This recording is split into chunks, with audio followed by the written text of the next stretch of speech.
Is there going to be a food crisis? I've deliberated on whether or not to make this video because I really don't want to scare people. However, I also feel a responsibility to share what I believe is the situation that we're going to face. What in the cost of living crisis is this? Postcode lottery, are you taking the fucking piss? Could shock me about illegal channel crossings and migrants until today when I read something which absolutely appalled me. You've sent pictures. No, you've sent 2 pictures of my baby to some random people on WhatsApp. Can someone please explain to me how we are just about surviving as a nation right now? How many times do we have to pay for the same money? Lucky, boom! How you get taxed to death in the UK. Only £8 for these trousers, girls. Follows me knows that I am completely over the UK, and I know a lot of you are over the UK as well, but you know, everyday things happen and you just think, why am I here? Like, what the hell happened? So yesterday I went to visit my daughter at university. I had a day off work, went down, was really looking forward to seeing her. We did have a lovely day. However, I parked in a multi-storey car park with my daughter, okay, and as we went into the car park I saw a couple of spaces and I said, oh, I'm just going to go round to that one. Now, when I got there was a poor bastard laying across 2 parking spaces. He was homeless, right? Now, that can happen to any one of us. I know that, you know, we're all apparently 2 paychecks away from being homeless. Now, not only was he homeless, my heart goes out to him, but he was obviously using that multi-storey as his public toilet. So that's where the fun starts. So first of all, you feel sorry for the poor homeless man who's obviously lost everything, you know, and he's now living in a multi-storey car park, right? Now, I know that happens all over the world, but it just seems to be magnified in the UK. We've got so many issues.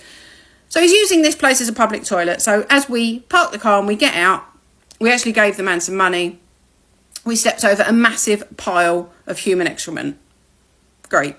We then exited down the staircase, which absolutely stunk, as most multi-stories in the UK do, of wee. It was so strong. Now, I'm paying to park in there, so I've paid to step over human excrement. And now I'm going down piss stairs that absolutely stink. So we exit there, we go into the town, it's full of rubbish, and there's kids on bikes. Not kids, you know, I'm not talking about kids, I'm talking about boys, teenagers, whatever. And they're circling, they're on the electric scooters on the bike. So I'm saying to my daughter, keep your phone, don't use your phone, keep your bag shut. And why have I got to do that? You know, why can't I just go out and have a nice time? Why have I got to be worried about using my bloody phone? Anyway, good job, because then the guy in front of me is using his phone for directions. They come along on a group, nick the phone straight out of his hand. This is the world we live in. You know, and it just went on and on and on. You know, we go out for a meal. It was all right. It was really expensive. So then I'm pissed off because I felt like I've been ripped off. You know, and you just feel like you're just being ripped off all the time. You know, your gas is expensive. Your phone's expensive. You go into the supermarket. The shopping that you did a week ago is now double the price. You go and buy petrol. It's 4 times what it was the week before. You want to go out and treat yourself to some new clothes. Remember back in the day in the 90s and stuff, you used to go shopping, have a bit of lunch, buy a couple of tops. You can't do that now because everything is so inaffordable. You can't treat yourself to anything. Oh, no. You can't. You have to watch the pennies. It's always grey. The weather's crap. I just feel like there is literally zero enjoyment in the UK. Does anyone else feel like that? You work all week, you trudge through the working week, you lay awake worrying about bills, worrying about your kids, worrying about how you're going to pay for this, what you're going to do about that, are you going to get a holiday? Welcome back to Blighty Blighted, your daily reminder that in the United Kingdom, the people in charge seem to think the rest of us were born yesterday. I know it's been a while since we last spoke, I missed you too. Now the weather is a bit better, that bloody cardigan of mine can go. Right then, let's get on with this mess. Now I've been around a long time, long enough to recognize when someone's trying to pull a fast one. And I'll tell you this, there's a growing feeling that ordinary people are being talked down to. You hear the announcements, the explanations, the reassurances, very polished, very confident. But then you look at your bills, your shopping, your bank balance, and you think, hang on, that doesn't quite add up, does it? We're told rising prices are unavoidable, yet somehow they always land neatly on the public. We're told things are improving, while services feel slower, smaller, and harder to access. It's like being told it's sunny while standing in the rain. Now, people aren't fools. They might be busy, tired, trying to get through the week, but they notice patterns. They notice when costs go up quickly and come down slowly. They notice when promises change quietly over time. And they definitely notice when they're expected to just accept it. This is this year's water bill. So I am with those lovely people at Anglian Water. I was paying £92 a month last year for my little teeny tiny terraced house with its 3 bedrooms and 1 bathroom downstairs next to the kitchen. And in fact, I actually ripped out our bathtub 4 years ago because it was so small and I thought it didn't make sense. And there's also only 3 of us living here, myself, because obviously my lovely husband is living in America full time. So we only see each other as often as we can. So it's just me, my 2, 1 teenager and 1 preteen. And it's just the 3 of us, £92. And I used to think that was a lot. Well, this year it's going to go up to £103. Great. I'll just add that to the pile of everything else that's going up and to the empty bank account that is not going to have enough in it by the time all these bills finish going up. I honestly don't get how we're all expected to pay all of these bills and to actually manage and eat sometimes. Do you know what the official budget is per year for each MP for stationery? It's 11 grand. 11 grand per year. Yep. 11 grand per year. I suspect you don't know what it is, which is why I'm going to tell you.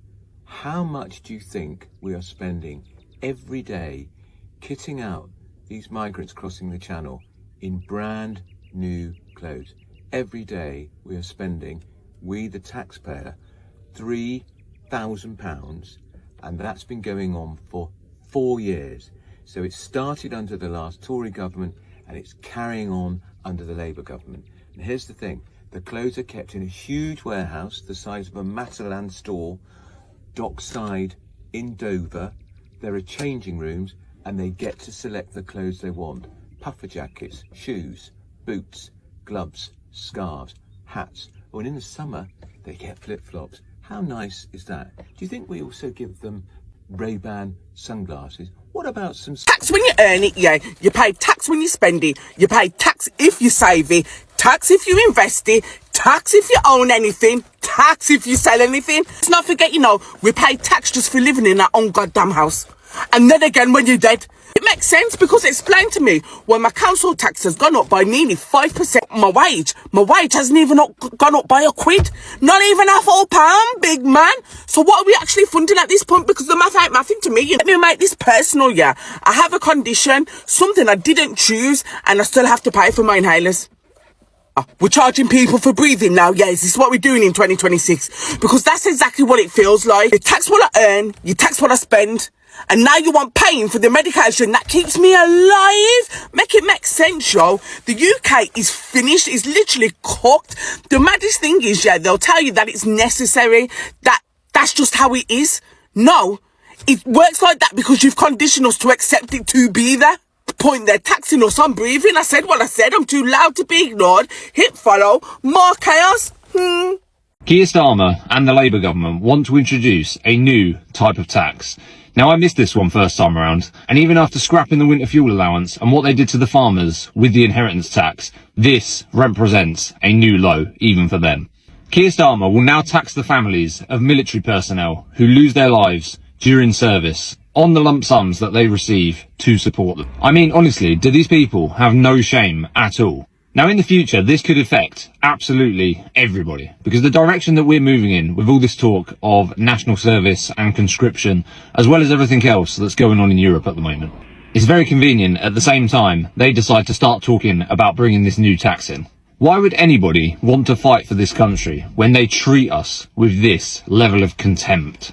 Our country really is falling apart, and our government have absolutely no shame. If this is how they're going to treat our military veterans and their families. Let me know what you think of this in the comments.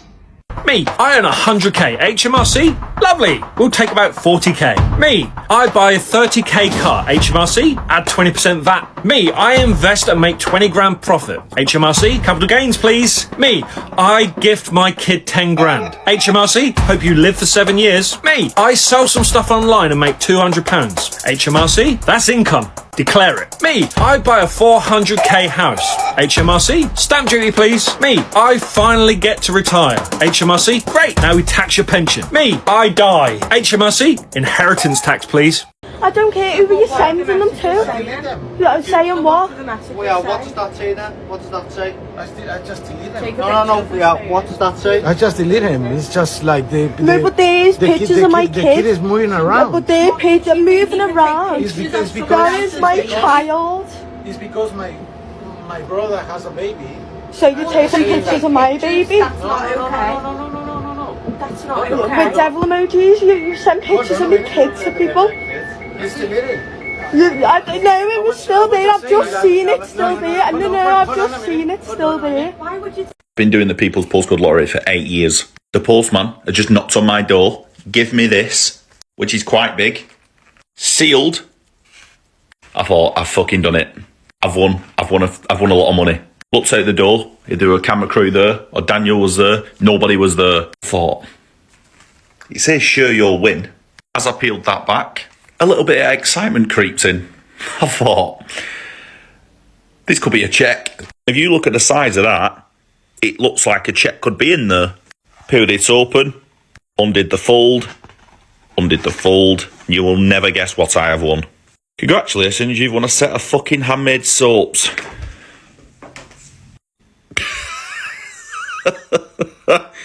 I mean, they don't even smell nice. Fuck's sake. Why do you need that for 2 little soaps? I've been playing it 8 years and they've never ever done anything like that. Soaps or anything.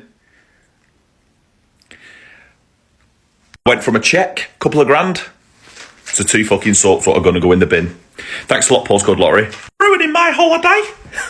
The cost of living is so fucked that everything is now considered a luxury. Things that were normal a few years ago. I couldn't afford to get a haircut for 6 months. Dental care. My mum has had to pay for a root canal and a filling for me. I meant to get another one. I still haven't done it because it's over £500. Eating healthy is a luxury. Supplements like cod liver oil or vitamin C, things like that, are a luxury. Having your own place is a luxury. How is this normal? How is any of this normal? How is not being able to afford a haircut, being able to move out of your parents' house, being able to afford a car, why are these things luxuries? Being able to retire after working your whole life is a luxury. This country's fucked. And I personally believe that there is going to be a serious food crisis. I've believed it for a long time, and I think we're starting to see now the part of the agenda unfold where the manufactured crash of the food system is going to play out. And if you think I'm being dramatic, just take a minute and type into any search engine, is the world facing a food crisis? And have a look at the results. You'll see that this is being talked about everywhere. It's being talked about by the mainstream media, by universities, economists, governments, the United Nations. And of course, I'm not saying for a moment that these are trustworthy sources of truth. However, we do know that part of their strategy is always to precondition people to their future scenarios. So the fact that all of these mainstream information outlets are talking about this, to me, shows that this is definitely part of their plan. And obviously they're pointing to things like climate change as the cause, but we know that behind that there are other factors at play, but the outcome is still the same. It is a very fragile system and it can be very easily disrupted. And I think we've already been seeing the first stage of this for a while now, which is inflation and rising food prices. Next, we'll begin to see decreased availability, and then at some point, which could even be in the near future, we will see completely empty shelves, a complete crash of the mainstream food system. And I think it's important that people understand that the mainstream food system, broadly speaking, only allows for a few days worth of supply in any kind of disruptive scenario. And also, as soon as there's any kind of emergency, people go out and panic buy, which just makes everything 1,000 times worse. And that's how you end up with a full-blown food crisis and completely empty shelves. And then if you add to that what's going on in the world right now with the war in Iran and fuel shortages shortages and fertilizer shortages, which are things that directly impact food production and supply, it begins to look very much like a food crisis is on the near horizon. So that's the problem, guys, right? And I felt a responsibility to raise awareness of that. But as always, there is a solution. We are only so vulnerable to disruptions in the mainstream food system because we are entirely dependent on it. If you remove that dependence, you remove the impact that it has on you. To say this another way, if you have access to local, small-scale food production that isn't dependent on large-scale international supply chains, a food crisis does not affect you in the same way. And when I had this realization, this is literally why after the COVID scandemic, when I saw the direction things were going in, I literally sold my home, moved out of London, bought land and built a farm because I believe so much in the importance of having independence from the mainstream system if we wish to be immune from the impact of the mainstream agenda. And I'm not saying that you need to go and build a farm from scratch like we did. However, if you do wish to do that, that's amazing and we'd love to support you. But what you do 100% need is access to some form of an independent food system. And this is exactly why we built our network, to help awake people connect, access land and freedom-focused projects so that they can build independence from the mainstream system, which means that whatever the globalist elite have got planned, you will be safe from it. If you want to check out the network, just comment join and I'll send you a link over.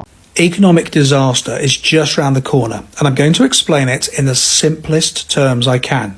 In April, benefits will rise in line with inflation. Also in April, the tax threshold will remain frozen.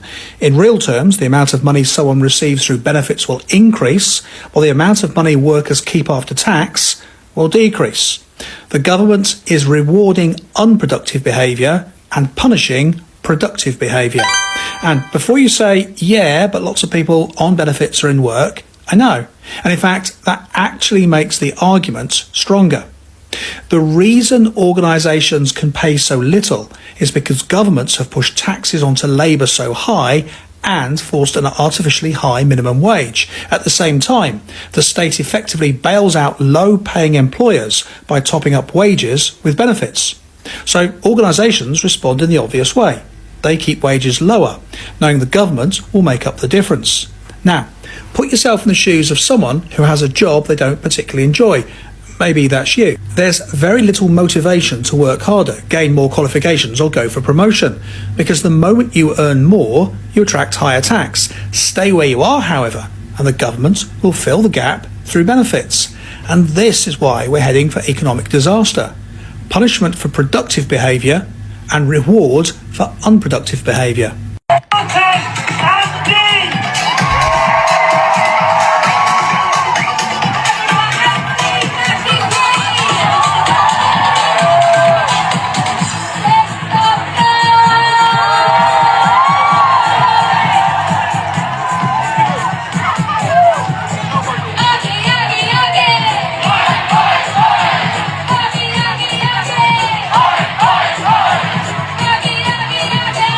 Shut the fuck up. How about that one?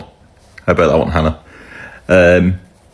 Are we really taking these people serious? Because I feel like this is just like a big game to these people, a big Eurovision Song Contest. You know, I watched Alex Armstrong before listing the amount of people that were out there marching or protesting today in London, all obviously on the left. It was about 7 or 8 different organisations.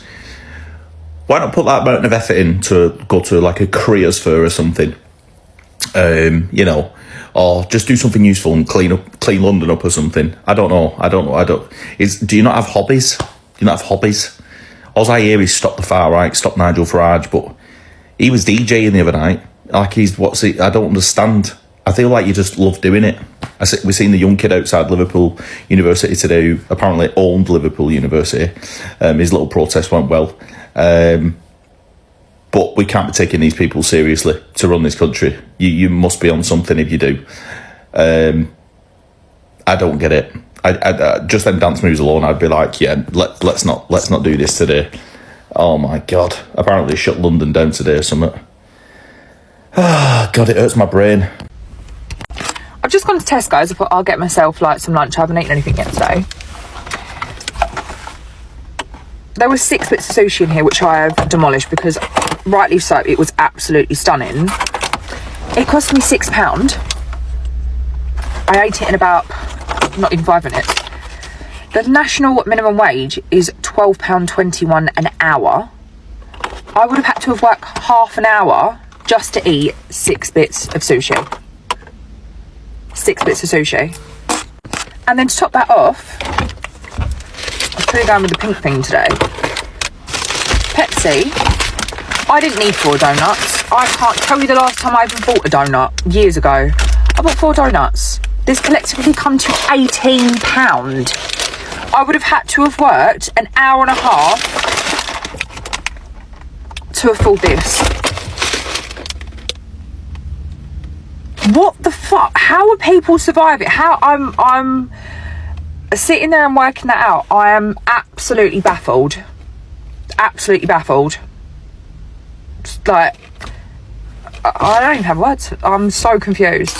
Oh my god, these are incredible. Super, super stretchy. I do not care whether you're wearing these to work, wearing them to bed, or wearing them as lounge pants because the quality is there. They're super, super soft. And I feel like comfort is key at work as well. Super stretchy if you sat down. It's not going to be too tight around the legs. Like say around the waist, but also snap straight back. Gives you the most amazing tummy control. Like really sucks you in. I'm loving this little pleated detailing as well. I feel like it makes it look a bit more dressy, but obviously you could still wear these to bed, wear them as lounge pants. We've got the pockets down the side, and this is what she's looking like all the way around. So girls, only £8, make the most of it while you can. I've linked it for you. A Church of England primary school in Lincolnshire is catching some serious heat after they had kids as young as 7 doing Islamic prayer movements during a religious education class. What the hell were they thinking? For a ton of parents, this has sparked some real fiery concerns. There's a massive difference between educating kids about various religions and actually making them physically engage in religious practices. Education should enlighten, not force participation. This is a Christian country with a rich, deep-rooted cultural and religious history, and now folks are questioning whether that identity is being trampled on in our schools. Parents send their kids to school expecting them to soak up knowledge, not to be thrown into situations that clash with their own beliefs or values. It's all about boundaries, respect, and good choice. Children, especially at such tender ages, should never feel pressured to join in any religious practice that doesn't sit right with them or their families. So, seriously, where do we draw the damn line? And who the hell gets to decide what's appropriate in the classroom? I'm dying to hear your thoughts on this wild situation in the comments. 2 of you here today then. Organised begging game, aren't you? Organised begging game? No. Oh, it's 3 of you. Organised begging game. Needs to stop. Organised begging game. No problem. No problem. It's disgusting, it shouldn't happen. Yeah, but they're not homeless. They got homeless, yeah? It's not your problem. It is, it's everyone's problem. What is your problem? You give me money to give everyone? No. No? Because they are not homeless, that's why. Bye-bye. They are from an organised begging gang. I know for sure, yes. Because I have lads, friends of mine that film it in London as well. In Nottingham. I suppose a lot of y'all.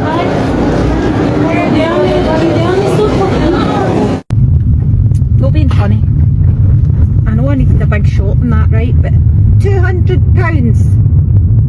200 quid! In shopping! I don't know, I couldn't tell you last time I spent that in shopping. Probably because we go every week and usually get bits and pieces and top up and things that we need and what have you. 200 quid! Fucking nearly had a heart attack when the guy told me. In fact, I managed to get a couple of pound off it because I had coupons. That's been, I've only been to one fucking shop and it was £200. I've still got another 2 or 3 shops to go to. This cost of living shite is fucking hard going, by the way. And they'll have that by the weekend. They will have that by the fucking weekend.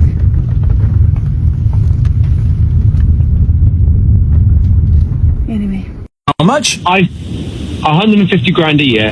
My partner's on about 80 grand a year. No, It's not congratulations. I live in London. I feel poor.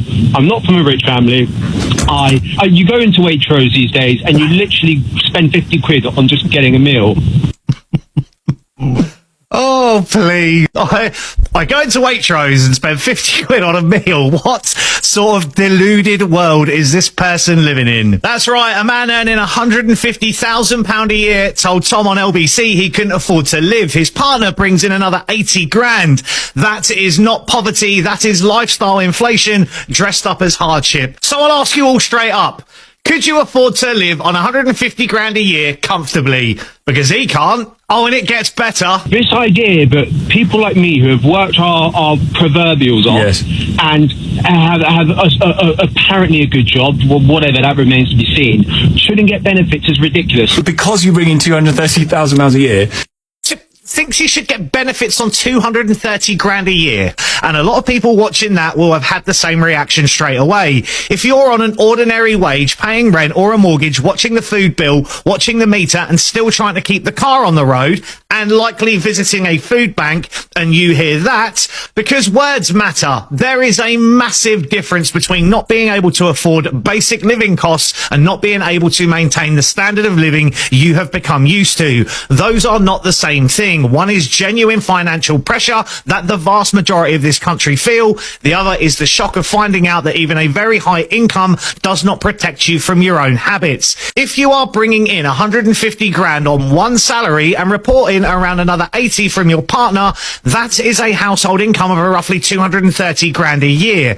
Most people, a vast proportion of people in this country would see that as 10 years' wages. Even after tax, that still leaves a very large amount of money compared with what most people in Britain are working with.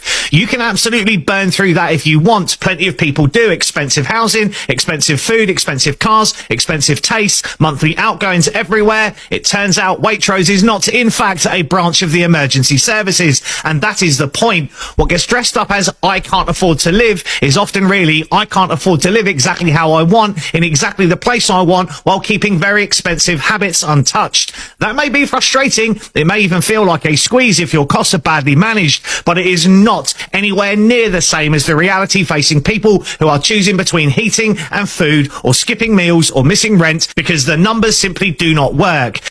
Plenty of people in this country are struggling, but to claim that household income and say life's too hard, get a grip. So at my local petrol station, diesel is now £1.79 a litre, petrol is £1.55, and if you want premium V-Power luxury diesel like I need, it's £2.09 a litre. That's incredible. And again, here's the big problem. When fuel goes up, everything else goes up with it, whether it's food, whether it's delivery costs, services, travel. And it goes up because fuel isn't just a cost, it's basically a multiplier. Businesses pass these costs on, and then others down the line pass it on again and again and again, until eventually it lands on you. It lands on me. It lands on the consumer, the poor sod at the bottom that actually needs to use it to get to work. And when costs go up like this, they rarely ever fully come back down, because a new baseline has been set, a new standard has been achieved.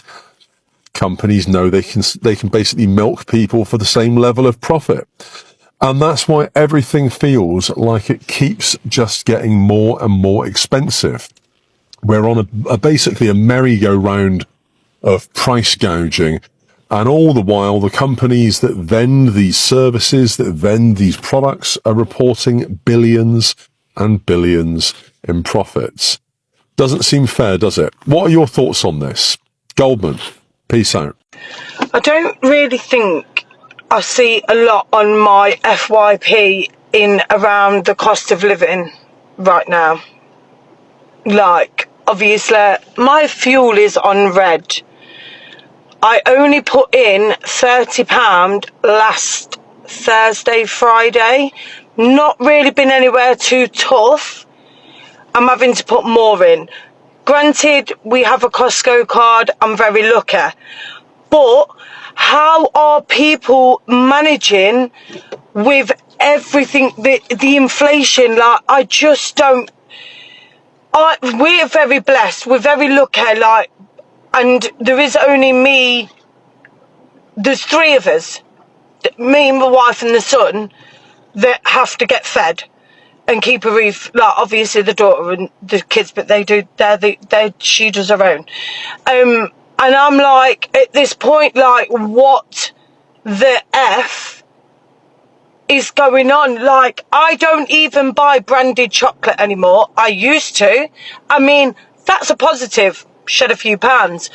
But I literally do not do it, because where are they going with a fucking chocolate that big but for triple the price?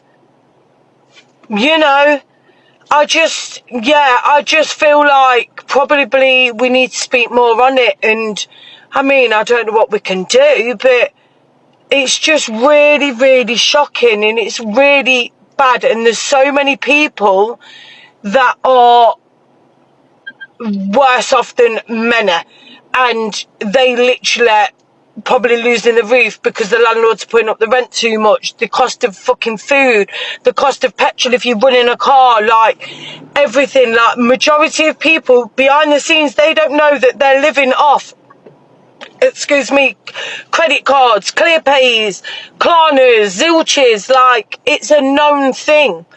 Like, and then it's like you're robbing Peter to pay Paul, basically. And that's how I view it. And I'm literally just, I'm over it. Like, I wish that I had enough savings or enough money to get up and ditch this country altogether. I'm being deadly fucking serious when I say it. It's only my poor mother that, obviously my kids and that, but if you'll have to go on a flight to come and see my ass, because it's getting really bad. It's really sad. Okay, so you can actually stop paying tax, all of it, right? You can stop funding this government, and you are perfectly within the law to do so. International laws. They have broken international terrorism laws, right? They've proposed regime changes in other countries using your money, right? This is a full-on breach of international laws, right? And I'm going to remind you now, before you run off, right? The very reason they're getting away with it is because people won't educate themselves, right? And hold their government accountable, right? The con man has a perfect right to sell everybody a lie, right? The con man, someone's born and they choose to be a con man, it is their perfect right to try and con everybody, right? There'll be consequences. However, it's a different story when you buy into the lie, right? So just remind you again, under international laws, under the suppression of the funding of terrorism, okay, this government has committed the worst international crimes it can possibly commit, right? And we, the people, can hold them accountable, right? We have to bring everybody together, get back our common law councils, grand juries of 12, right? The common law sheriffs are well on the way. They are coming, right? And as soon as the common law sheriffs are here, who can write an indictment for an international search warrant, then we, the people, will have the power to arrest these criminals. But we need the numbers. So I'll ask you very nicely, please don't run off to another country, because at the end of the day, if England, Ireland, Scotland and Wales is taken, and the Constitution, right, it is that Constitution that is stopping Parliament going full-fledged. This is why they have to do it gradually, because they're miseducating people over the generations, and then they're changing the laws over generations.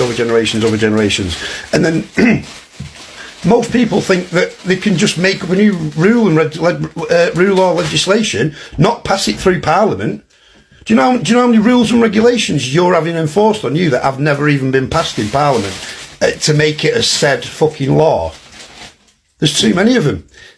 This government is criminal from the inside out. That's what people need to get their heads around. Stop looking at the government like they're going to suddenly turn round and start being the nice guy because you haven't got a fucking cat in hell's chance of that happening. You've got more chance of walking out your door and getting hit by lightning 10 times in the space of a second. Right? That's how much chance the British public have got of changing the agenda of this British establishment. So I suggest you all just cut ties with them because they breached every international fucking law there is on its own people. They intimidate its own people. They bully money out of their own people. Right? This should not be happening. And it's all because the people are uneducated and they don't know how to hold their own government accountable under international laws. Well, CCAN, the Christian Constitutionalist Alliance of Nations movement, has the master plan. All you got to do is go to the website, read the manifesto, read the master plan, okay, and get as many people as we can involved because it is the only way. The Constitution is the solution. So here we are again. We are on the A303, ancient road, heading west. I'm sure we'll be coming past Stonehenge at some point. So here we are again on the road going towards Devon. We're going to be staying in Devon for a few weeks. I was living in London and I had to get away. I'm really in a crossroads of my life actually. I'm 60 and really people should be thinking about retirement, not working now, and probably living the good life. I'm none of those things, but I still have a kind of open mind about lots of things. I do really think that the country that I grew up in is not the place, it's not turned into a really good place now. You know, we're overrun now. I mean, I think about what's happened in the last week with migrants, the stabbings, and that stabbing in West Drayton of the dog walker just basically did it for me. I mean, I just thought, and there was no hullabaloo, nothing said about it in the House of Commons, yet they all rounded on Nigel Farage when he tried to bring a bill in regarding the European Court of Human Rights, which was defeated soundly. He was surrounded by Liberal Democrats who just could not stop interjecting, and it was, I just thought to myself, I really do hope in May 2029 that the majority of the people in this country see what these people are, that they facilitate what's going on in this country, they facilitate Serco, they facilitate the crossings of these migrants. They look upon the people that come across as genuine migrants, but they're not. They're financial risk takers. They're looking for a better life. I don't blame them for that, but it's all facilitated by the politicians. That could be stopped tomorrow. Trump was a case in mind where he stopped the people coming across the border like that because there was a will amongst the people to do it, and there are thousands every week that arrive in this country, and you can see what's happening now. You can see that all of these Somalians or wherever they're from, Afghanis, their world is a world where life is cheap, where people carry knives, people carry guns. Life is cheap. If they see a girl walking down the road that's white and she's not dressed, covered head to toe, they think that's fair game. If they come across someone that says something to them that's white, they stab them to death. And nothing's done about it. Nothing's said about it. We've got a police force, and I'm talking about the whole country, that are in fear of Islam. I think there was one report saying that, well, we've got to go lightly on them unless they kick off. It's going to kick off when the British public have had enough. It's going to kick off. It's going to go up big time, and I'm going to be one of those people that's going to be in the front line, because I tell you what. Think about my two great-grandfathers are in the soil in France. What did they die for? What did they go over the top for? What were they blown to smithereens for? Why? I don't know. All I know is that generations of my family have served this country, and sometimes I think, why? Why do we do it? Why do we do it? Because if you think about it, the politicians are the arbiters of law, yet they are answerable to a higher body, whether that be finance, it usually is financial, and we are now sort of like just sitting there like little sitting ducks as this population, this army grows. You saw what happened in Tower Hamlets a week ago. About, I don't know, was there 300 of them? Puffer jackets, balaclavas. Police did nothing. They just let them go. A UKIP demonstration, which would have been confrontational, I understand that. Maybe they should have moved it somewhere else. But no, the police completely stopped it. So I don't know why they just stopped. Why they didn't stop these guys, Islamic guys, just walking around. I don't know. The two-tier system in this country is dangerous. People say it's laughable. No, it's dangerous. Really dangerous.